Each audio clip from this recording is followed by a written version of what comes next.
Just ওয়েদারটা দেখো। লাচেনে যাওয়ার রাস্তা এখনো 2 ঘন্টা বাকি আছে। এখানে দাঁড়িয়েছি আমরা চা খেতে। চা কফি টফি এখানে পাওয়া যায় গরম গরম। আর এখানে ওয়েদারটা অসাধারণ। বৃষ্টি পড়ছে, হ্যাঁ প্রচন্ড ঠান্ডা আর বৃষ্টি পড়ছে। ঠান্ডা ওয়েদারটা দেখো কি সুন্দর।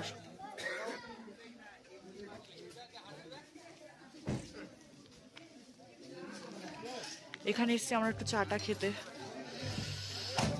কি সুন্দর ফুলটা।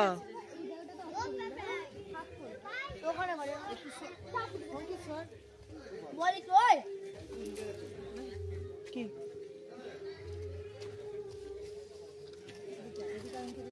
শুয়ে আছে যেখানে আগে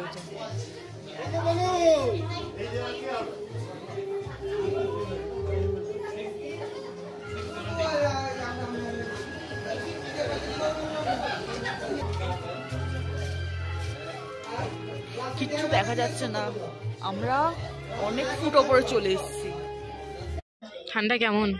মারাত্মক লেভেলের ঠান্ডা। এতক্ষণ ঠান্ডা পড়তে হয়নি, শুধু একটু গায়ে হালকা চাপা দিয়েছিলাম। কিন্তু যে গাড়ি থেকে নেমেছি বৃষ্টি পড়ছে। মানে আজকে 3-4 হাজার ফিট উপরে এসে এরকম ঠান্ডা, তাহলে কালকে 3-4 না 5-6 হাজার ফুট। 5-6 যাই হোক, 2 ঘন্টা বাকি আছে লাচেনে যেতে। হ্যাঁ আর কালকে তো কালাপাথর যাবো, ওখানে হ্যাঁ ওখানে তো 18 ফিট উঁচুতে। এবার তাহলে বলো ঠান্ডাটা কিরকম পড়বে? মারাত্মক লেভেলে। এখানে কাঁপছি। সরেছো। এখানে চা কফি খেতে নেমেছে।